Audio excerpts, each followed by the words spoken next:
this message of going from student to leader, I would call it go, do, be. Or go, be, do.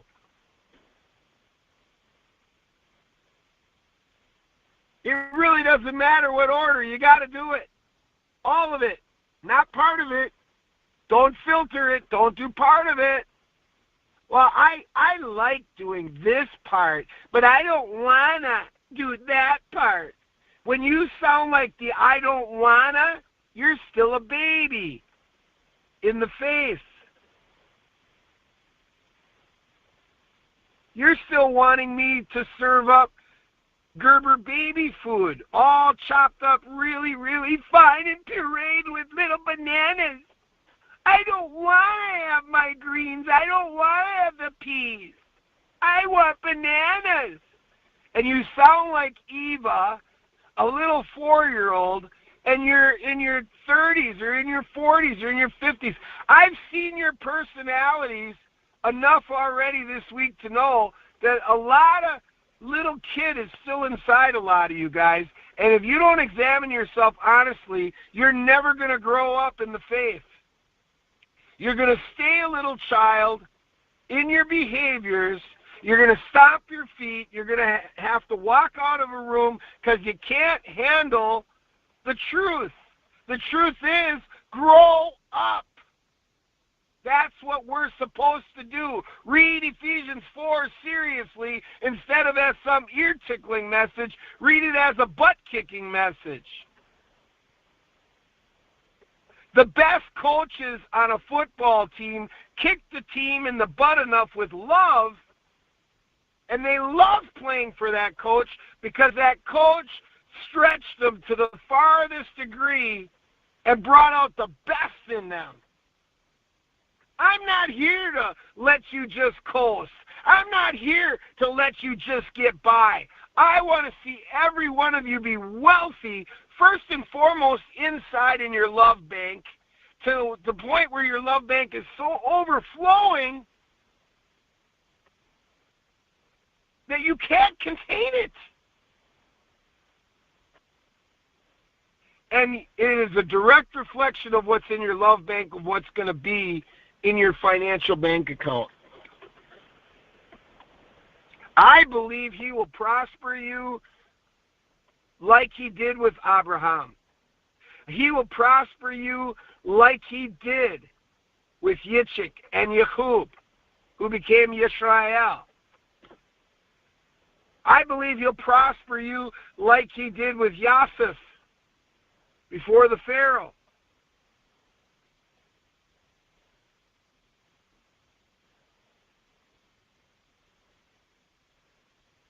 Your wealth is just a work away, and that it goes for working on yourself just as much as it has for your bank account financially. Your wealth account of self account will prosper in ways that are beyond anything you could think, ask, or hope for when you open yourself up completely to these channels of excellence. He is not looking for mediocre people to be his bride. I don't know if you've figured that out yet. Average isn't his options. Mediocre is not his options. Average and mediocre don't even make the team. They're not the ones sitting on the bench. The ones that are sitting on the bench that you're going to watch on the Green Bay Packers, those are the ones that made the cut. So what we're really talking about here is, are you on fire enough? Are you going, doing, and being enough that you make the cut? A Galal Talmudim, a committed disciple, a committed student is great. But eventually, when they're sitting and they're going through all the plays and they're teaching everything in the locker room, eventually you've got to get out on the field to be able to play the game. And you surely cannot win a game, which will eventually lead to a Super Bowl and playoffs, which will be more games and more money. And you definitely will not be the highest paid player in the NFL like Aaron Rodgers is. You're never going to get to that point if you stay in the locker room and you keep looking at all the game plays and you never get out there and throw the ball. Eventually, you got to leave the locker room. You got to leave where the school is, and you got to say, okay, school's out for summer, and you got to get out there, baby. And you got to run, and you got to throw, and you got to catch. You got to do it. You got to be it. You got to see it. I'm trying to open up your vision this morning. Can you open up your vision with me? Can you pray, Ruach, let me see my dream. Let me see a vision of who I'm supposed to be. Help me to see who I can be. I did it. And guess what? Sure as I'm sitting here in this truck with the rain and everything going on, and I'm looking out and I got my microphone right above my head, I'm living the dream. I'm living the vision.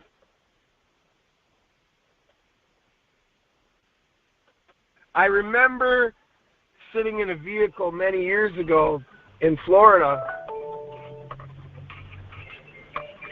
in areas where I knew nobody,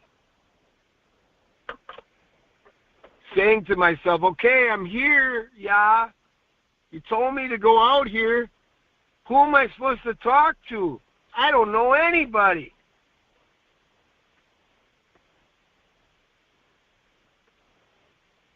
And now I compare where I am right now to that guy that sat out there in Florida 20 years ago, looking out over Tampa Bay,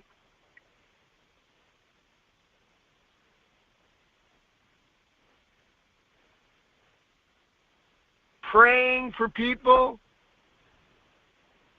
And the bottom line is the same characteristics of evangelism, of getting out there and meeting people. So I had someone to minister in the first place. So I had a soul that I could fill up their love bank with, is the same principle that you have to use to be able to be a business broker, agency developer.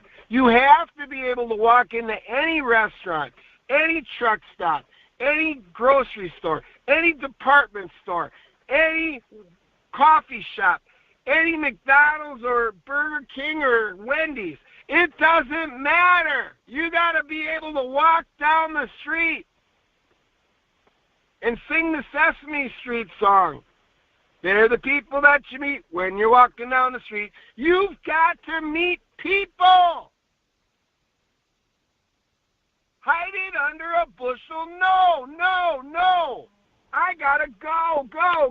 I got to get out there, and I got to meet some people. Because if I don't meet people, I can't win that soul. I drove so far in this trip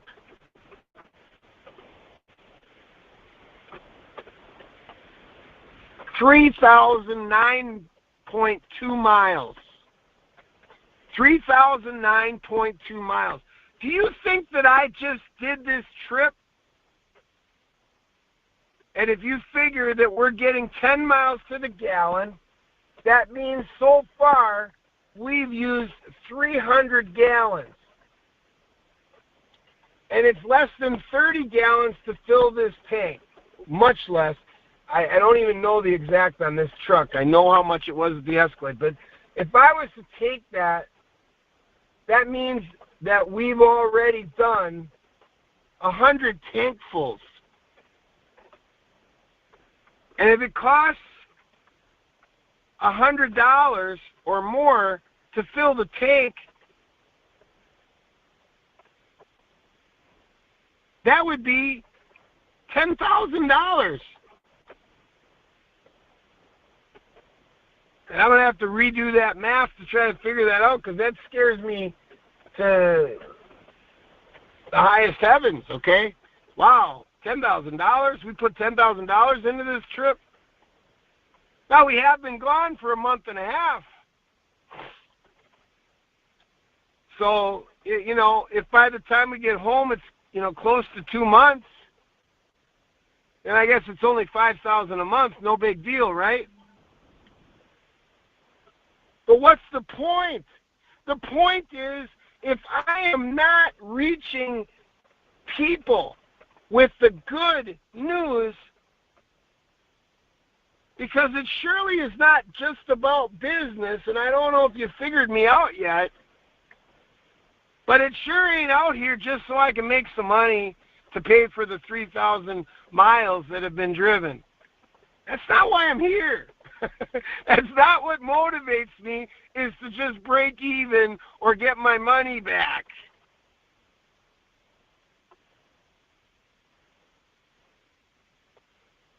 If one soul, according to Abiyah, is worth the whole world,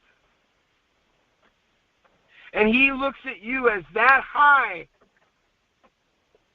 of a commodity, that high of a product, that high of a value that he, not me, but he has put on you, then if I can buy into that type of concept, and I can say, that's your net worth to me, because that's your net worth to my Abba, then I have taken the responsibility of what I have at hand that is before me as I sit in this truck. I have taken it seriously, and it is worth every penny of 3,009 miles. And by the time we get home, it usually ends up being 5,000 or 6,000 miles, maybe 7,000 even. Then it is worth every penny that we invest, because you are worth it. But if you're bad soil, if you got some stinking weeds coming up that are choking you off, if you are so hard-hearted that you got stony, rocky soil, and I can't get these roots in you, you make yourself a bad investment. I don't make you a bad investment. You chose to be a bad investment. I guarantee you, as I sat before kings, going back to Scribe's original situation, it was prophesied that I would sit at the feet of kings.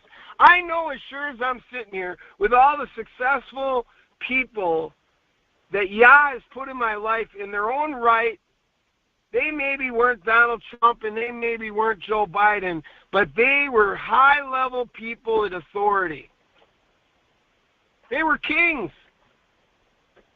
And Yah put me at their feet just like he said that they would, but I had to make sure when I was on the receiving end of all this stuff that I wasn't bad soil.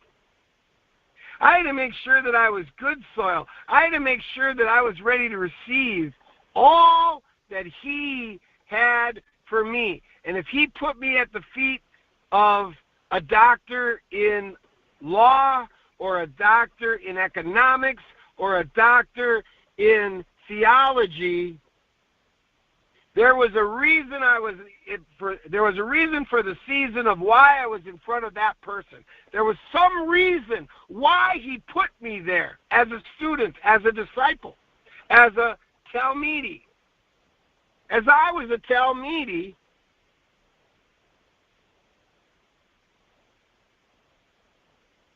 I had to be hungry, as Les Brown would say. I had to be hungry to get everything I could, because I was not going to waste another moment of my life because I had already wasted far too much time failing. I had already wasted far too much time thinking about it, but not doing about it. I had already wasted far too much time in mental masturbation, and all I kept doing when I would mentally masturbate is screw myself. I had to knock it off.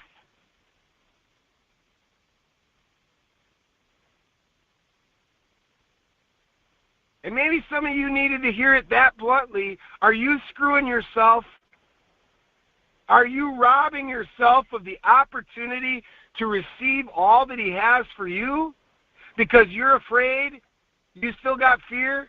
And fear is a lack of faith? So your faith is lacking, and you're sitting, going through the motions, and you're not building up your faith enough to be a doer of the word. And that's what has to be changed. That's what you got to change. I had to change everything that I've preached to you on when I was bad soil, when I had weeds, when I had rocks, when I was a loser, when I was at the bottom, the rock bottom reality. I had to change. To go from I want to die, I hate you, rock, looking at myself in a mirror, to go from I want to die, I hate you, rock, to I love you, rock, and I want to live, is a pretty huge transformation, wouldn't you say? I think some of you forget that I've been there, done that, got the T-shirt factory to prove it. Hello?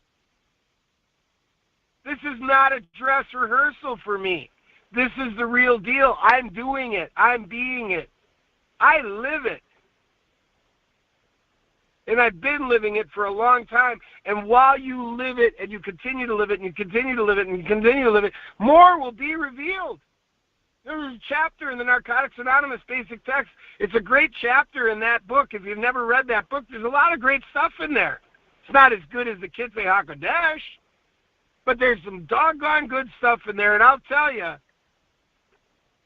more will be revealed, recovery and relapse, just for today. Those chapters motivate me.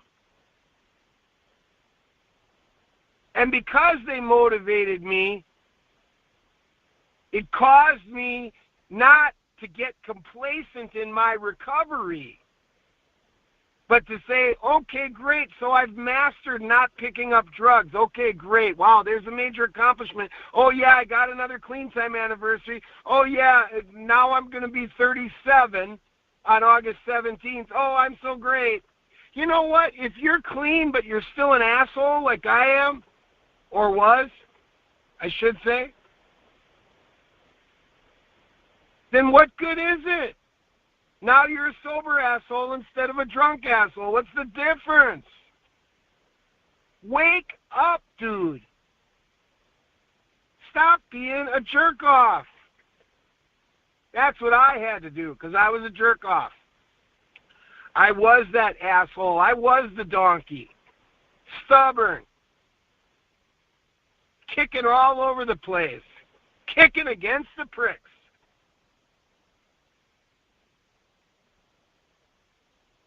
And the rebellion against authority was quite obvious. I rebelled against my father first.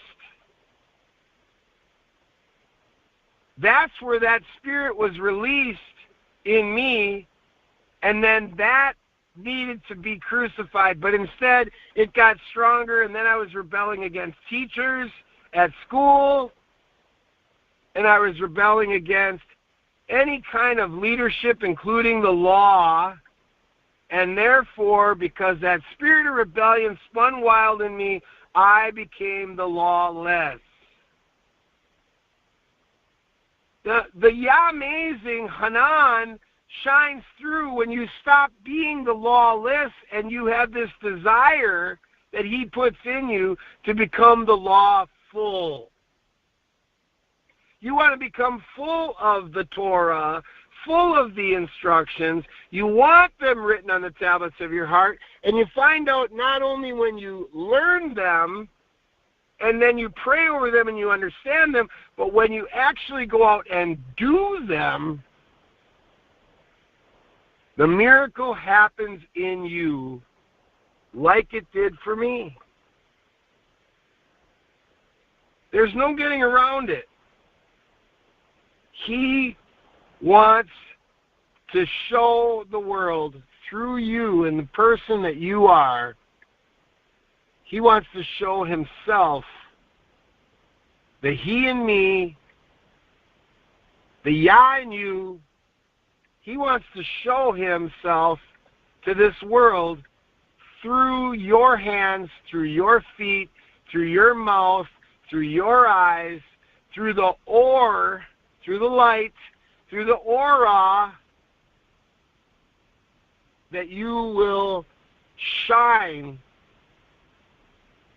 everywhere that you go. You can't disguise it. You can't hide it under a bushel. No, no, no. You gotta let it shine, shine, shine. You gotta. It overtakes you. It consumes you. It brings you to an incredible place that everywhere you go, you light up a room. Everybody sees it. They see how incredible of a work that Yah has done. And the only thing you did was you submitted, you surrendered, you said, I don't want to do it my way anymore. I want to let him have his way. And you do the most important work of your life, which is leading by example of the goodness and the kindness and the gentleness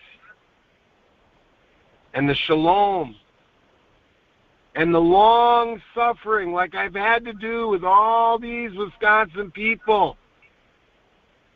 A couple times people have come up to me like, like I had an attitude.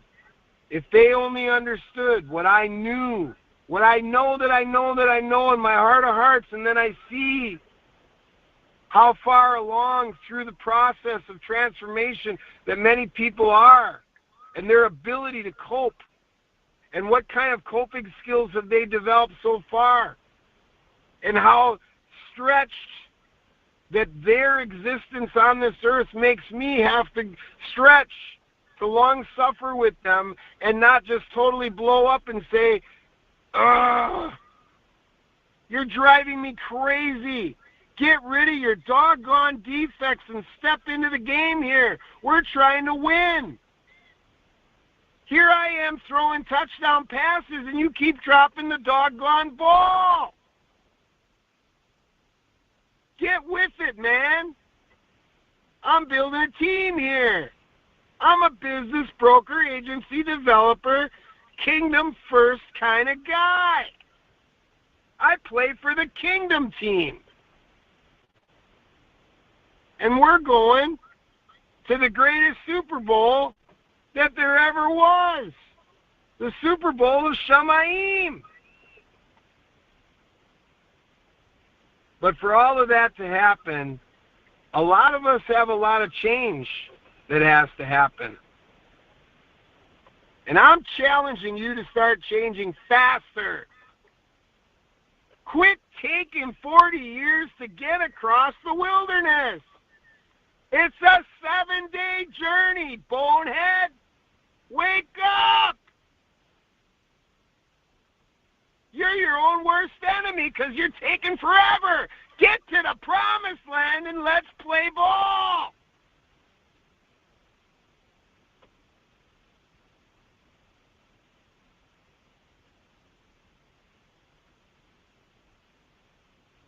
So all I can tell you is I've been changed.